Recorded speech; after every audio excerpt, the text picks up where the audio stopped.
I live in a 3-story villa, with thick glass windows and curtains that are always half closed. During the day, sunlight only slips through a narrow gap, landing on a painting I made when I was 15. The first time I saw him, he was wearing a black suit, standing under the sunset, his figure tilted slightly as I looked down from the second-floor balcony. He was the man who adopted me, Mr. Adrian Cross, my guardian. I once called him brother. He never objected, but he never answered either.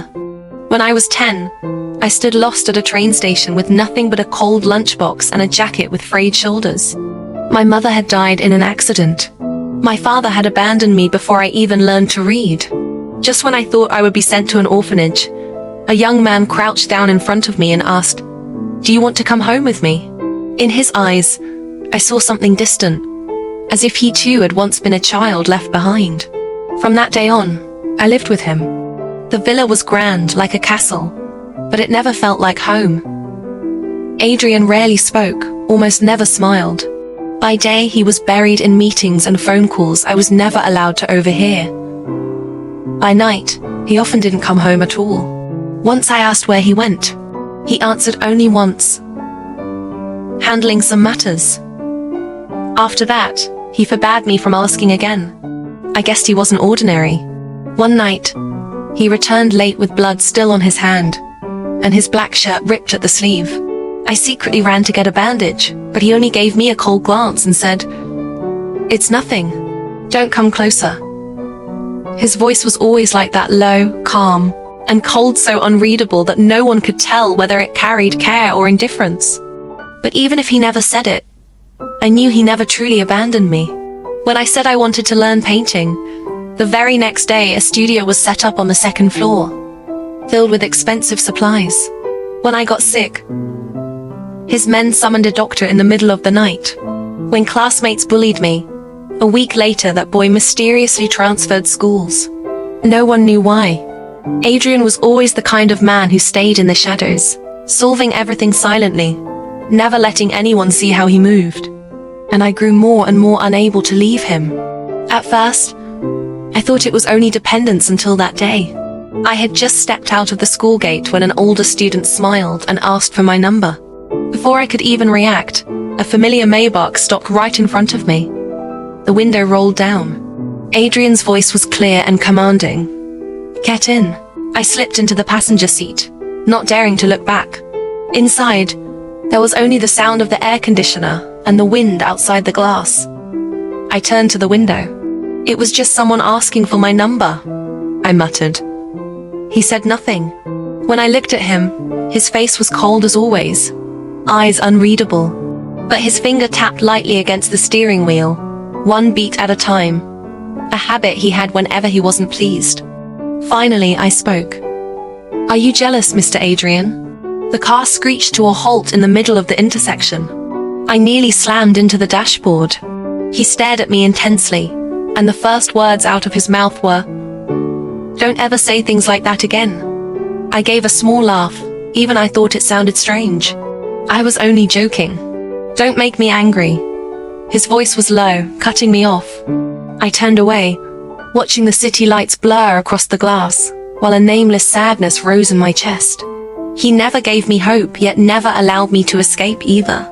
As if I was something he owned, belonging to no one, untouchable to everyone. That night, I lay awake in bed, staring at the ceiling. On the balcony, the hallway light cast a shadow of a man. Adrian was smoking, the cigarette's faint red glow flickering under his chin, stretching his shadow across the cold floor. I pulled the blanket over my head, pretending to sleep. A moment later, footsteps stopped outside my door.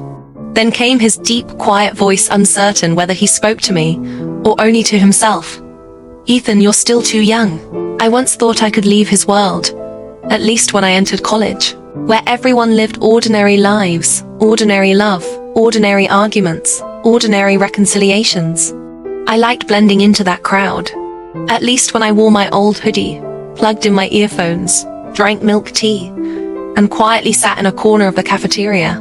No one knew I lived in a 3-story villa with a guardian who could make anyone bow their head in the underworld. And no one knew that Adrian's eyes had never left me. I realized it one Friday afternoon. I had just finished art class and was packing up my easel when someone tapped me on the shoulder. I turned to see a senior smiling politely, handing me an unopened bottle of water. Ethan Lin, right? Yeah, I hesitated. I heard you like painting. The school's holding an internal art exhibition soon. If you need a partner, you can come to me.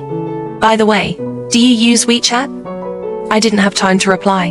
The sharp screech of brakes cut through the quiet schoolyard. Everyone turned their heads at once. Reflexively, I followed the sound and my heart nearly skipped a beat. The black Maybach stopped right beside me. The window rolled down, revealing eyes sharp as blades cutting through clouds. Adrian. He wore a crisp white shirt, a grey suit jacket draped loosely over his shoulders, the faint glow of the streetlights casting his sharp features in cold severity. The aura around him was so suffocating that even the forested campus seemed to hold its breath. He glanced at the senior standing next to me for only a second before turning to me. "Get in." His voice was low, but every word struck like nails hammered into my palm. I hurriedly grabbed my bag, bowed slightly to the senior, and got into the car. The door closed, shutting me off completely from the outside world. Inside, a faint scent of menthol cigarettes lingered, the kind Adrian smoked whenever he was tense. I stayed silent, watching the street slip away through the glass, my fingers tightening unconsciously around the strap of my bag. My voice came out quiet. "You don't need to come pick me up from school every day, Mr. Adrian." He didn't answer. I tried again. "People will think it's strange. They might even think I'm being kept." The corner of his lips lifted, not a smile, not anger either. "So, you do care about how others look at you?" I turned my head toward him, but his eyes stayed fixed on the road, fingers tapping lightly against the steering wheel. That habit of his again. "It's not that. It just feels suffocating sometimes." I sighed. He gave a soft chuckle, but the sound was so cold it sent a shiver down my spine. "A boy dares to hand you a drink, and you don't feel suffocated. But me picking you up now, that suffocates you." I opened my mouth to speak, but the words caught in my throat. His voice cut in again, no longer gentle. "If I see people like that around you again, don't blame me when I make a scene." I froze, part of me wanting to argue I'm not a child anymore, but under his gaze, I fell silent. The car stopped in front of the mansion. Just as I reached for the door handle, his voice sounded again, sharp and out of nowhere. "Don't touch anything in the basement." My heart skipped a beat. He knew. He knew I had once tried to open that locked door. I wanted to ask, but Adrian had already stepped out, walking straight into the house without waiting for me. That night, I lay sprawled on the living room sofa, hugging a pillow, staring blankly at the ceiling. Adrian sat 2 meters away, laptop in hand, making a cold, precise call. His voice carried an edge that could make anyone tremble, but I had grown used to it. When he hung up, I glanced at him and asked quietly, "What did you do to that senior today?" "He won't die." His answer was simple, chilling. My blood ran cold. "What did you do?" "He's just a normal student." "No one is normal if they dare to approach you." His eyes sliced toward me, sharp as knives. "You belong to me." My body stiffened. For the first time, Adrian wasn't vague, wasn't hinting. He declared it outright, blunt and absolute, leaving no room for denial. I didn't know whether to laugh or cry. In the end, all I managed to ask was something foolish. "But I'm someone you raised." He stayed silent for several seconds, fingers resuming their dance over the keyboard. I thought he wouldn't answer, but just as I stood up to leave, his voice came low and deliberate. "Not because I raised you, because you're mine. Always." There was one door in that 3-story mansion I had never been allowed to touch. The right wing of the ground floor, at the end of a long carpeted hallway, always locked. The key always kept in Adrian's coat pocket, never left lying around, always guarded in his private room.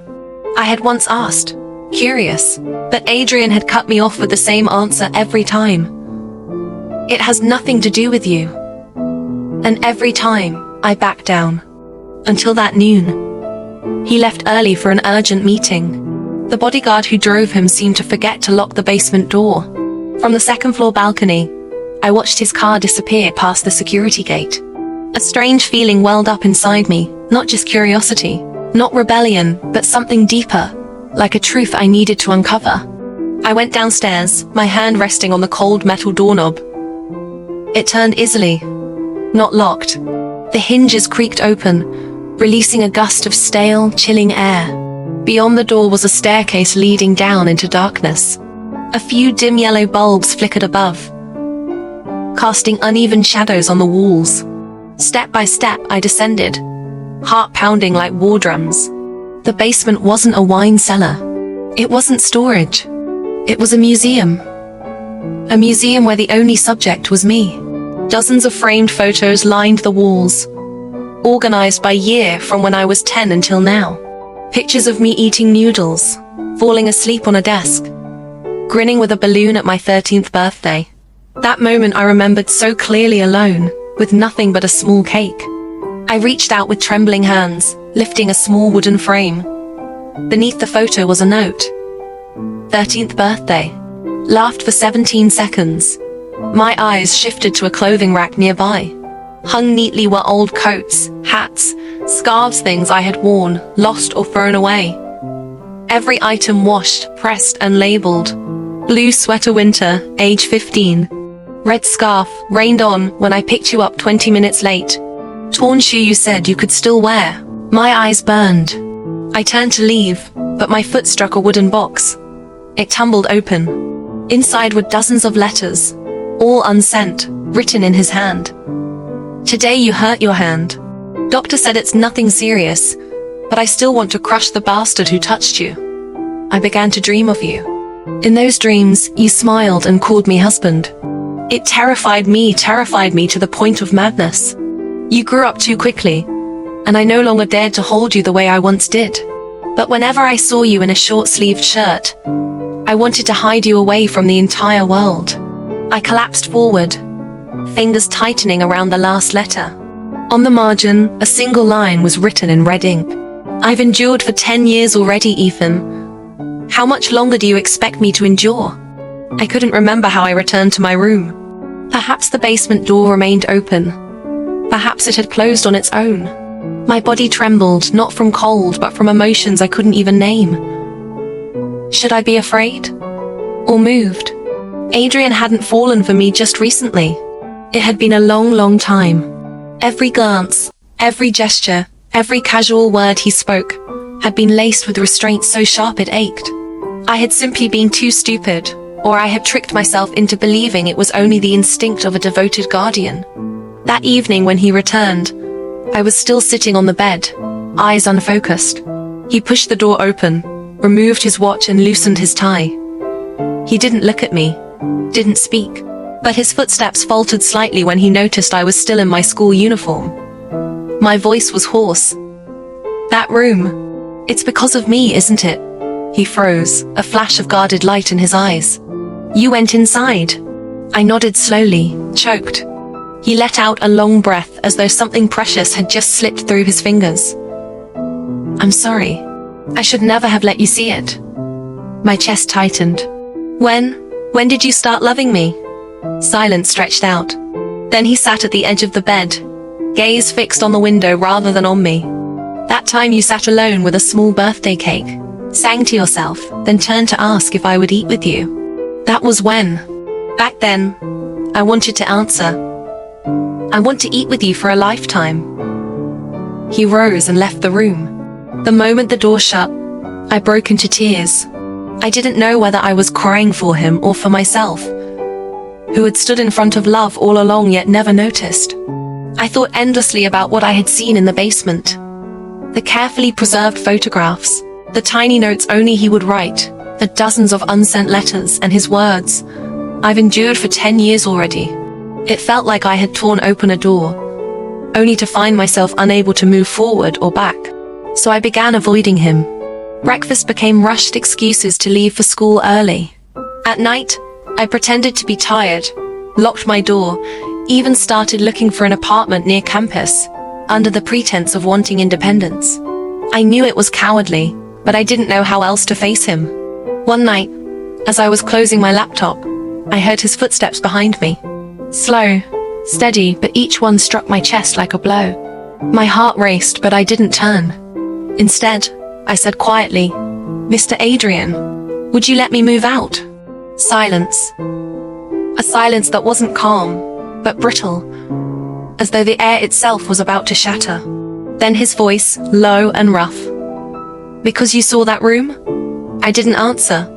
Or, he continued, "Because you find me disgusting?" I whipped around in panic. "No, it's not that. Not at all." He took another step forward, pulling a grey set of printed papers from his pocket. The rental contract I had printed earlier. The address of the apartment I planned to move into glared back at me. I froze. He tossed the papers onto the desk. His voice was flat, but each word struck like a hammer. "So you plan to escape behind my back?" My fists clenched, struggling to keep steady. I wasn't trying to run. I just needed time. I need to think. Adrian's eyes burned like fire, yet veiled in mist. But the words he spoke next left me utterly speechless. "No time. No distance. No choice. You are not leaving me. House arrest. Not a terrifying imprisonment, but a suffocating cage built of silence and meticulous control." The bodyguards never left the mansion. The driver was replaced. My phone was taken under the excuse of fixing the software. Even my room lock was changed. Only Adrian kept the key. The first 2 days, I nearly went mad. At dinner, I snapped, shouting, "Are you insane? I'm a person, not some pet you can cage." He said nothing. He only reached over, brushed a stray strand of hair from my eyes, and repeated one sentence. "I've endured for 10 years already, Ethan. How much longer do you want me to endure?" My throat closed. His gaze was no longer cold, it was unbearably gentle, to the point of cruelty, as though his love had already gone beyond endurance. And now, if I took even one step back, he would sink his teeth into the last of his reason. On the third night, I couldn't sleep. I went downstairs for a glass of water, only to see light still glowing from the study. Adrian sat inside, shirt unbuttoned at the collar, a cigarette between his fingers yet unlit. He leaned back in his chair, eyes closed. I stood at the doorway, watching his lonely silhouette in the cold room, and something inside me softened. He didn't love me lightly. He loved me to the point of madness, to the point he could never let me go. I sighed and stepped in. The sound made him open his eyes, gaze instantly sharp. "Still planning to run?" I shook my head, placed the cup of water gently on his desk, and whispered, "I don't hate you." He froze. I went on, voice trembling. "It's just, I don't know how to love someone who raised me." Adrian Cross let out a quiet laugh, but there was nothing joyful in it. "Then let me teach you." I froze. He rose to his feet, each step deliberate as he closed the distance between us. His gaze was like the night itself, heavy, consuming, inescapable. Loving me means waking up every morning and seeing your name written in my journal. It means that no matter who touches you, it will always feel wrong. It means looking into my eyes and never being afraid. Before I could react, his arms closed around me. Not harsh, not desperate, just a deep, steady embrace. So real it felt as though the weight of 10 years had been pressed into this single moment. His voice came low against my ear, hoarse and uncheckable. "Don't go anywhere, Ethan. Stay here. Be mine." I didn't remain in his mansion because I was frightened, nor because I had given in. It was because, after that embrace, I wasn't sure I wanted to run anymore. We went on living under the same roof, passing each other in the mornings, sharing quiet dinners at night. Sometimes, in the silence of midnight, I'd hear 3 faint knocks against my wall, Adrian's signal, asking if I was still awake. I never answered, but I never resented the sound either. What I couldn't understand was myself. If it had been last year, I would have sworn I only cared for him as family. But if that were true, Why did my heart stutter every time his eyes lingered at the nape of my neck? Why did I remember so vividly the warmth of his arms that night? The breath on my skin, the grip at my waist, the low, unshakable voice searing itself into my bones. I felt ill on a rainy day, whether from a fever or from nights without sleep. I didn't know. I woke drenched in sweat, my throat raw, my body heavy and weak. I staggered downstairs in search of medicine. But before I could reach the bottom, darkness closed in. The last thing I saw was a familiar figure rushing toward me, his voice sharp with panic. Ethan! When I opened my eyes again, dusk had fallen. The room was dim, curtains drawn, faint streaks of light crossing the walls. My throat was parched, my arms too weak to lift. The clink of porcelain stirred me. I turned my head. Adrian sat at the edge of the bed, pressing a warm cloth to my forehead. His eyes were shadowed with exhaustion, his tie loose, shirt damp with rain. He looked more worn than I had ever seen him. "You're back?" My voice cracked. He paused, then nodded. "If I hadn't, you'd still be unconscious in the hallway." A faint laugh escaped me, fragile even to my own ears. "I'm not that weak. Don't say that." His movements were gentle, almost trembling. "I thought you wouldn't wake up." Up close, his face was different, his lashes thick, his sharp features softened by fear. Not cold, but raw. I had never seen him like this. Never seen him tremble. Never seen his eyes rimmed red because of me. "Were you afraid?" I asked softly. He gave no answer. He only set the cloth aside and brushed his hand against my forehead again, as if to reassure himself. "Has the fever gone down?" I turned away from his touch. "I'm fine." But his hand caught my wrist, firm but not cruel. "Ethan." My name, drawn out like a pulse. I couldn't look at him. It felt like if I did, there would be no turning back. But Adrian wouldn't let me escape. His fingers tilted my chin upward, forcing my eyes to meet his. "I'm not a good man. I never pretended to be. From the very beginning, when I chose to take you in, it wasn't out of pity." My throat closed around the words I couldn't speak. His forehead pressed to mine, his breath warm at my lips. "I love you. And I know this love has never been pure."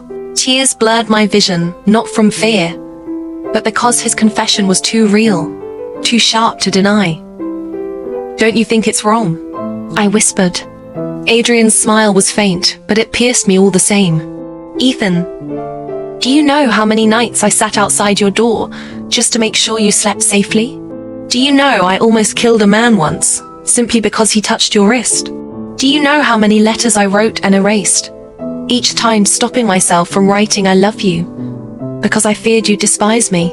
He faltered, only for a moment, and his voice steadied again. "So if this is wrong, then I no longer care about being right." My hand lifted to his face, my heart a storm beneath my ribs.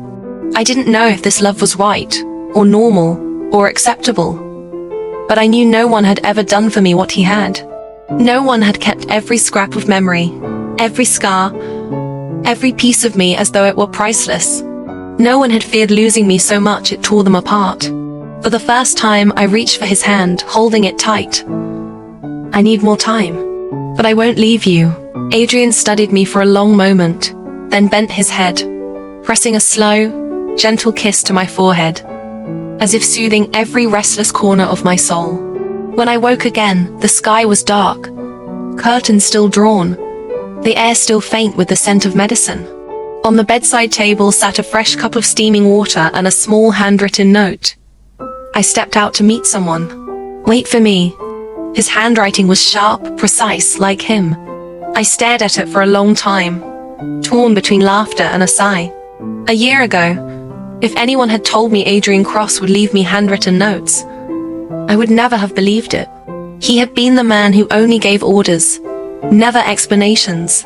The man who walked away without looking back. The man no one dared question. And yet now, I have become the place he returned to. That afternoon, I went downstairs, hoping to breathe fresh air in the garden. But before I could touch the door handle, 2 men in black suits blocked my way. One bowed his head. "Young master, "You cannot leave without Mr. Adrian's permission." I stopped, then let out a bitter laugh. "I'm not a prisoner." The other man bowed even deeper. "We're only following orders." I stepped back, lifting my gaze toward the camera in the corner. Its red light blinked steadily, a silent reminder that everything was under his control. I returned to the living room, sank onto the sofa, and reached for my phone only to remember that Adrian had taken it days ago, claiming it needed repairs. Another bitter laugh left my lips.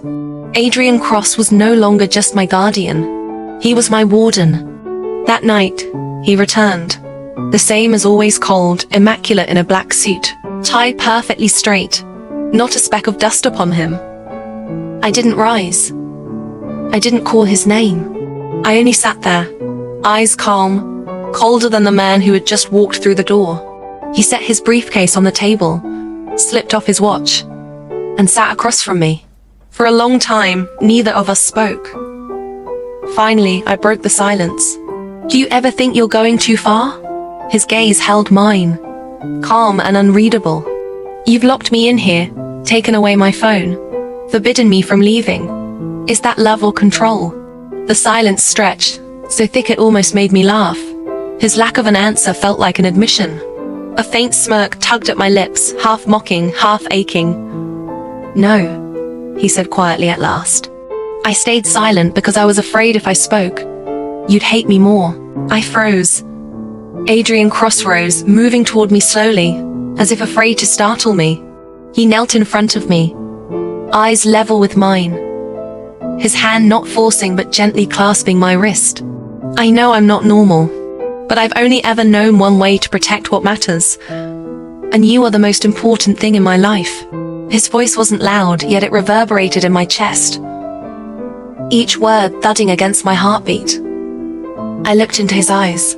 "Then what if I still wanted to leave? What would you do?" He didn't answer right away. After a long pause, he lifted my hand and pressed a slow kiss against my knuckles. "Then I'll follow you anywhere, as long as you don't disappear from my world." I sat there long after he left, my heart tightening and loosening in painful waves. Was this prison or protection? I didn't know. I only knew no one else would ever be this mad, this patient, this relentless in loving me. No one else would watch me grow up day after day, still holding that same gentle gaze even when I tried to escape his arms. No one else would endure being hurt by me, and still retreat a step just so I wouldn't be afraid. Upstairs, I opened the nightstand drawer and found a small box, his gift for my 18th birthday.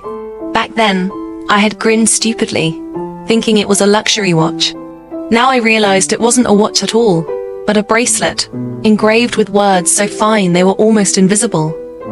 "Ethan Lin belongs to Adrian Cross." I slipped it on. It fit perfectly, like it had been crafted for me alone. No doubt he had waited for me to grow up just to give me this gift. Lying down, I clutched my wrist, one question echoing in my mind.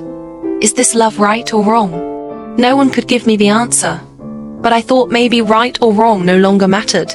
That seemingly ordinary afternoon became the beginning of a nightmare. Adrian had left early, following his usual schedule, meeting partners, checking company records. I sat alone in the art room, the window cracked open, autumn wind softening my mood. I was halfway through a painting of a man standing alone in the golden dusk, his face hidden, only his tall frame lit against a pale orange sky. Somehow, he looked achingly like Adrian. Just as I touched the brush to canvas, the door slammed open. One of the guards burst in, pale-faced. "Sir, you can't go downstairs." I shot to my feet. What happened?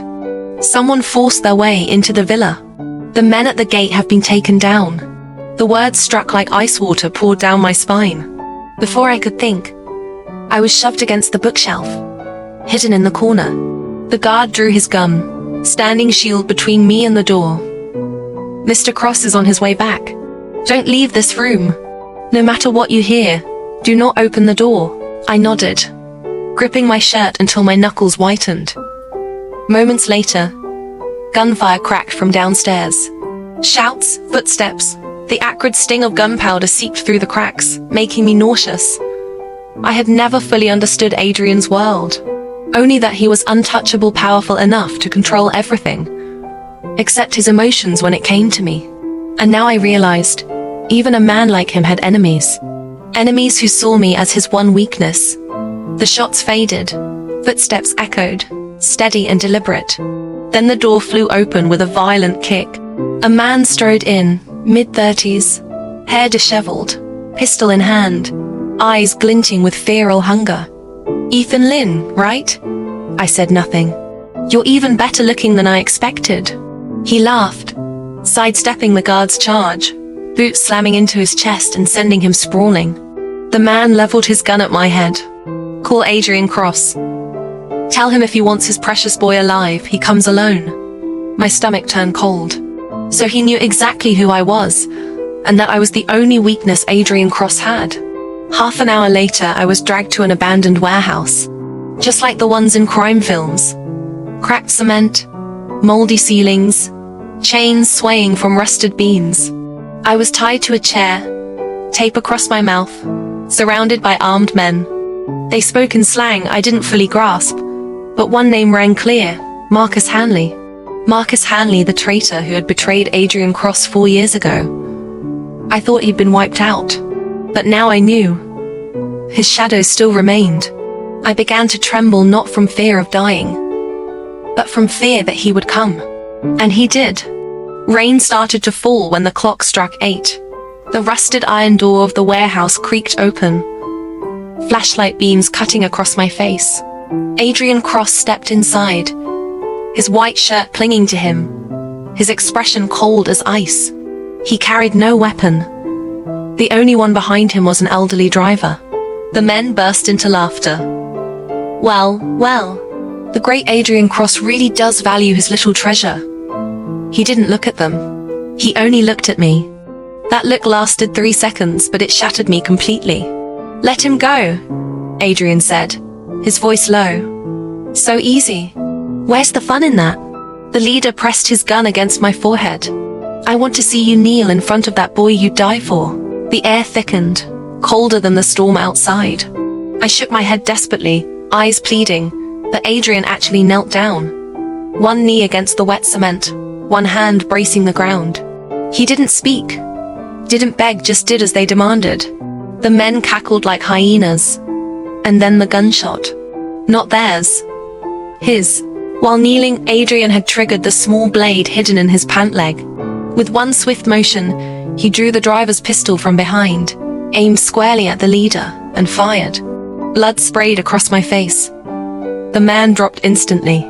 I froze in horror, unable to breathe. Adrian lunged forward, ripping the tape from my mouth and pulling me into his arms. My head pressed against his chest, his heartbeat thunderous, his body drenched in rain and gunpowder. "It's over. I'm here," he whispered into my ear. And I broke. For the first time, I cried in front of him, sobbing so hard I could barely breathe, clutching his shirt like a drowning man grasping for air. Chaos erupted in the warehouse. His men stormed in from behind, eliminating the remnants one by one. In the end, only the two of us remained standing. He lifted me effortlessly, carrying me through blood, through rain, through screams, his eyes never leaving mine.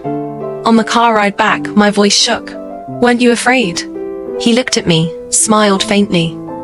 "Not of their guns, only of being too late to save you." I woke later in his arms. The world around me was blurred white. Sterile walls, soft ceiling lights, the faint sting of antiseptic. I didn't remember when I passed out, only that, when I opened my eyes, the first thing I saw was his battered hand gripping mine. Adrian's head was bowed beside the bed, his broad shoulders trembling faintly. He wasn't truly asleep. The moment I shifted, he lifted his head, eyes snapping open. "You're awake." His voice was hoarse, trembling. I nodded weakly, tried to sit up, and he instantly supported me, slipping a pillow behind my back, clumsy, but unbearably careful. I looked at him, sharp features gone pale, dark shadows beneath his eyes, the bridge of his nose twitching like he had lived through a nightmare. "You didn't sleep," I whispered. "I didn't dare." I blinked in surprise. His eyes, usually cold as steel, now carried pure fear. I was afraid if I closed my eyes, you'd be gone when I opened them again. Outside, rain fell softly. Inside, only the rhythm of my heart and the quiet murmur of his voice filled the silence. I've lost everything, Ethan Lin. Family, friends, trust, even my own humanity. Everyone I had either betrayed me or left. But you, he paused, then pressed my hand firmly against his chest. You're the only thing I have left. I trembled not from fear, but because his words were too heavy, too real to ignore. The Adrian Cross before me was no longer the untouchable kingpin, cold and invincible. He was a man soaked in rain, who had knelt for me, fired a gun for me, and now whispered that I was his sole reason to keep living. I won't leave you anymore, I whispered. His eyes widened briefly in shock. I looked away, ashamed. Maybe I shouldn't love him, but I couldn't stop. The room fell quiet again. Then, his hand tightened gently around mine. I don't need you to love me right away. I just need you not to leave. As long as each morning I open my eyes and see you still here, in this world, under this sky, that's enough. His voice was low, but every word sank straight into my chest. That day he didn't leave the hospital for even a moment. Even when I fell asleep from exhaustion, I woke to find him still there, slumped at the bedside, red-eyed, his hand locked around mine. I realized then love could drive a man to his knees, make him pull the trigger, but also leave him bowed at your side like a child in need. 3 days later, I was discharged. Adrian brought me back to the villa. This time, instead of returning to his own room, he sat at the edge of my bed. He opened the knitstand drawer, took out a small wooden box. Inside lay a simple silver ring, no gems, no luxury, just a plain band engraved with 2 words, Ethan and Adrian. I froze. For this? I stammered. Adrian placed the small wooden box on the knitstand, his tone faint. I had it made when you turned 18. I planned to give it to you at 20. Never thought I'd need it sooner. My heart pounded like a war drum. Will you wear it? He asked.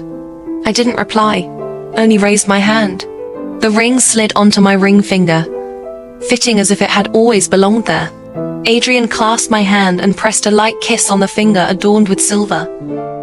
This isn't a proposal. It's a mark that from now on, you're no longer free. I wasn't afraid. I didn't want to take it off. That night, he slept in my room. He didn't touch me, just lay beside me, silently watching as if closing his eyes for even a moment would cause me to disappear from his world. I turned toward him, hesitating. Have you ever thought, if it wasn't me, would you love someone else? Adrian chuckled, his arm tightening around me from behind. If it wasn't you, I wouldn't love anyone. Since you were 10, when you first followed me back to that mansion. Before I even understood what love was, you were already living in the world I built, warm clothes, good meals. There was always someone silently shielding me from the rain, the storms. But there was also the locked basement door, the cold eyes, the unyielding rules that could never be broken. I once thought I was just a caged bird, mistaking gratitude for affection, mistaking the care I'd received for a habit called love. But now I knew I wasn't imprisoned. I was the one who chose to stay. The sky that day was startlingly blue, as if after endless storms, the world itself wanted to breathe deeply again. I stood on the second-floor balcony, sunlight gleaming on the ring at my wrist, silver flashing like a faint spark in my palm. Adrian stood behind me, saying nothing. He simply leaned against the glass door, coffee cup in hand, watching me with a gentle light in his eyes I had never seen before. I turned back and stepped toward him. He set the cup aside. I caught his wrist, pulled him down into the chair. He arched a brow. Are you going to interrogate me? I sat across from him, gaze steady. If one day I decide to step outside, do the work I want, live an ordinary life, with no bodyguards, no mansion, no cameras, would you let me? He didn't answer right away, only stared at me, eyes rippling with something unnameable. You're not saying you want to leave me? I shook my head, voice softer. No, I just want to live like a normal person. Not overprotected. Not controlled. I want to love you as an equal. Adrian closed his eyes for a few seconds before opening them slowly. You can do whatever you want, as long as you come back here. As long as you lie beside me every night. I laughed softly. You know, sometimes I feel like I'm just a piece of the world you built. I don't need to decide anything. I don't need to fight, just live obediently. Adrian stilled. But I don't want my love to be arranged too. I want to choose for myself.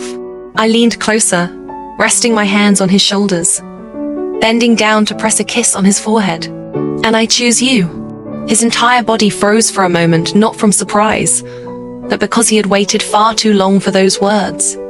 I wrapped my arms around him, my cheek against his suit shoulder faintly scented with mint.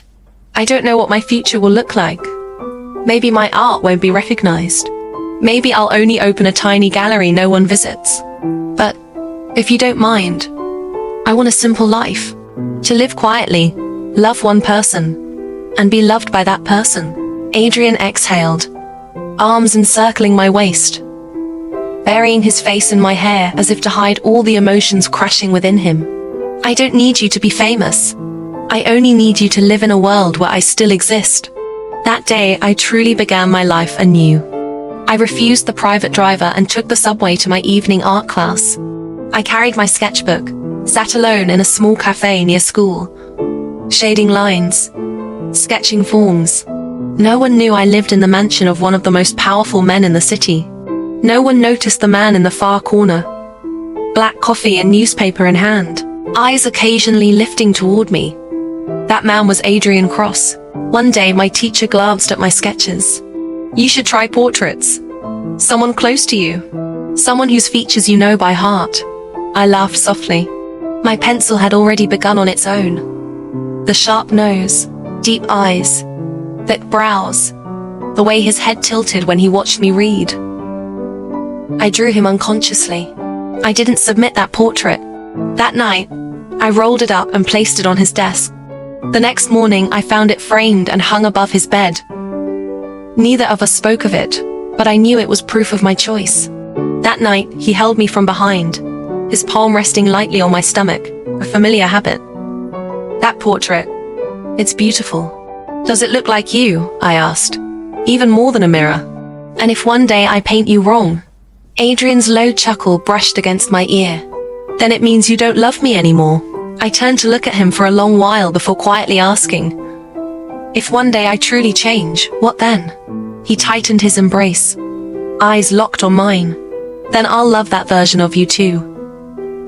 Because no matter who you are, you will always be my choice. The ceremony had no guests, no loud music, no grand stage, no dazzling fireworks. Only a seaside villa, a row of golden lamps quietly illuminating the stone path, and the faint fragrance of jasmine drifting in the night breeze. I wore a white suit, not an elaborate ceremonial outfit, just something simple and perfectly fitted, chosen by Adrian Cross himself. He too was in a suit, black jacket, light grey shirt, tie loosened slightly. Yet for the first time in 10 years, his face was gentle, like moonlight. There was no officiant. The only witness besides us was the old butler who had served him for over 20 years. Holding a folder of papers, he lowered his head with a faint smile. Young master, you've finally chosen someone. Adrian nodded, his hand clasping mine without letting go for even a second. There were no vows, no need for do you agree. Because if we had come this far, then the idea of choice no longer existed. We had already chosen each other. I looked up at him, the dim glow of the lamps reflected in my eyes. If I were a girl, would you have arranged a grander wedding? He chuckled softly. No. Even if you were someone else, I would still want only a ceremony like this. Why? Adrian grasped my wrist, pulling me close, whispering against my ear. Because you are mine. I don't need anyone else to know. It's enough that you know. After the simple ritual, we sat together on the second-floor balcony, watching the waves crash against the shore beneath the cold moonlight. I leaned my head on his shoulder, arms circling his waist as if afraid that letting go would wake me from a dream. Adrian laughed softly, Today you're even more nervous than I am. I nodded. It's my first time getting married after all. He lowered his head and pressed a kiss to my forehead. It was also the last. That night, we didn't return to the familiar bedroom on the 3rd floor. Instead, he led me to the east wing of the villa, to a room that had been locked away for years. I hesitated. You kept this room. Was it always meant to be the bridal chamber? It was just a foolish thought at first, he said quietly. But afterward, every time I missed you, I came here. I pushed the door open. The room was painted in soft cream tones. Fresh linens covered the bed, and on the wall hung a hand-painted seascape. Recessed lights cast a gentle glow like bone china. Everywhere I looked, familiarity struck my chest. A replica of one of my school exhibits hung on the left wall. The curtains were a smoky blue, my favorite color. On the vanity sat a bottle of perfume I had once sniffed in a supermarket but never mentioned aloud. I turned to him. When did you prepare all of this? Adrian stepped forward, wrapping his arms around me from behind. From the moment you stepped into my world 10 years ago. I just didn't dare hope back then. I spun around, arms wrapping around his neck. Today I am yours. He tilted his head, smiling with a tenderness I'd never seen. No, you've been mine all along. Today is just the day you finally admit it. That night, we lay side by side without sleeping. He stroked my hair and whispered about the past. How he first saw me dozing at my desk. How he always left a dim night light on because I feared the dark. How he kept a stash of mint candies just because I liked them. I laughed, sometimes guiding his hand to my cheek. We didn't rush into the physical instinct of lovers, because this love wasn't something meant to burst forth. It had waited too long for the chance to exist peacefully. As I drifted into sleep, I felt the faintest kiss on my lips, followed by a whisper so soft it seemed meant only for himself. Thank you for not giving up on me. The next morning, I woke earlier than usual. Outside the window, dawn had just broken, and the waves lapped softly like applause of celebration. Adrian was still asleep, one arm draped across me. With his guard down, his face looked almost childlike in its gentleness. I carefully lifted his hand, pressed a kiss to the corner of his mouth, and murmured, "Husband, open your eyes." His lips curved even before his eyes opened. And when I called again, I pressed my forehead to his, laughing softly. Adrian suddenly tightened his hold, pulling me on top of him, his voice rough and low. This time I won't hold back. From the day of our marriage, the Cross family villa changed. Once a place so quiet and orderly you could hear a pin drop. Now it sometimes echoed with faint laughter, the slap of slippers on the floor, or tiny complaints drifting from upstairs. You hid my mint candies again. And each time, Adrian Cross, the underworld boss who had once ordered executions without flinching, would gently walk over, produce a candy from his inner pocket, and speak in a voice so tender it was almost unbelievable. "Baby, don't be mad." Sometimes, when coaxing me to sleep, he would whisper in a tone softer than a lullaby, "If you don't rest, you won't be allowed to paint tomorrow." It sounded like scolding a child, yet it gave me peace. Married life didn't bring drastic change, only sweetness. I still attended art classes, still rode my bike to the station, still visited my favorite cafe, and still worked part-time in the evenings to save for our future gallery. The only difference was that Adrian Cross became a full-time husband, who always came to pick me up. No matter when my classes ended, whether it was sunny or raining, the moment I stepped out of the school gate, his black Maybach would already be waiting by the curb. Inside the car, he'd be holding a cup of warm milk coffee, his brows furrowing the second he saw I wasn't wearing a coat. "It's freezing and you came out without a scarf. Do you want to get sick?" "I did bring one," I muttered, pointing at my backpack. "Not wearing it is the same as not bringing it." He bent his head to wrap the scarf around me. The gesture wasn't particularly skillful, but the focus in his eyes made my cheeks burn. I mumbled under my breath, "I'm not a child." He chuckled, pressing a kiss to my forehead. "Right, you're my little wife." From that day on, the name Little Wife replaced everything else. No more darling or my love. Every time he called me, it sounded like he was spoiling me. Little wife, are you hungry? Little wife, where do you want to go? Little wife, do you miss your husband? At first, my face would turn red. Later, I got so used to it that I even started calling myself that. Little wife wants bubble tea. He pampered me to the point that I almost turned spoiled. One day, while returning from buying painting supplies, I suddenly had stomach pain. At first, I thought it was just hunger, but after half an hour curled up without relief, I finally called him. In less than 15 minutes, Adrian was home, still wearing his watch, his face pale. How are you? Is it bad? Nausea? Dizzy?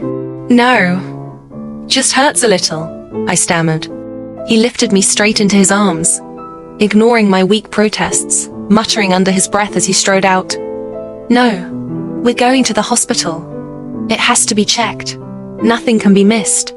I had meant to say I only needed to rest, but then I saw him sitting in the hospital corridor, his knuckles white from clenching his fists, eyes locked on the emergency room door as if one more second's delay would take me away forever.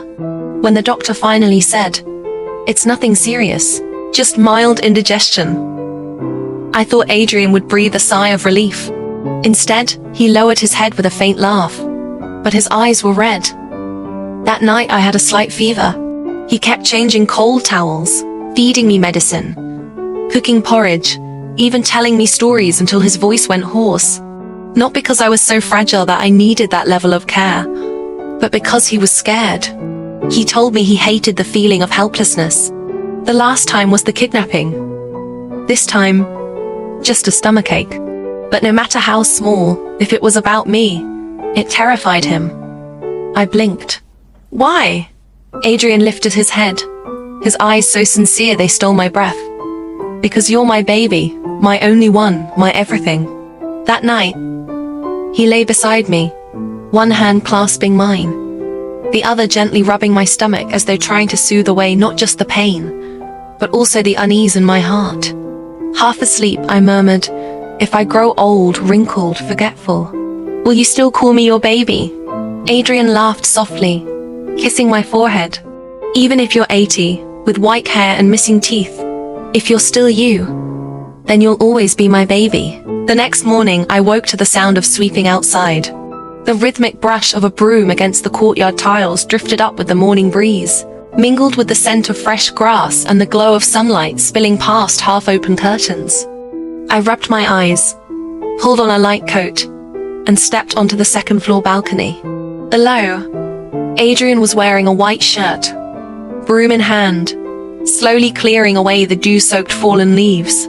His shadow stretched across the sunlit yard, solid and serene.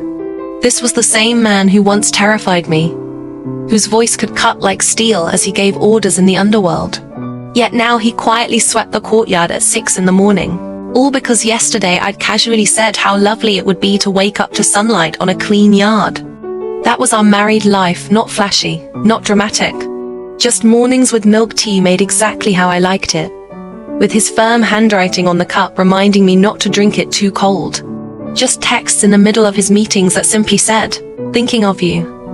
Just nights when he came home late, slipping quietly into the room, never once forgetting to kiss my forehead even if I was fast asleep. I officially opened my gallery after my 21st birthday. It wasn't grand, just a small studio tucked into a quiet street, walls lined with portraits, the air smelling of paper and paint. On opening day, I invited no one except him. Adrian showed up with a bouquet of white baby's breath, dressed in a black coat and sunglasses, lingering outside for a long while before stepping in.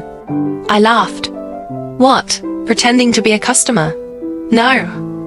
He took off his glasses, bowed his head, eyes serious enough to be ridiculous.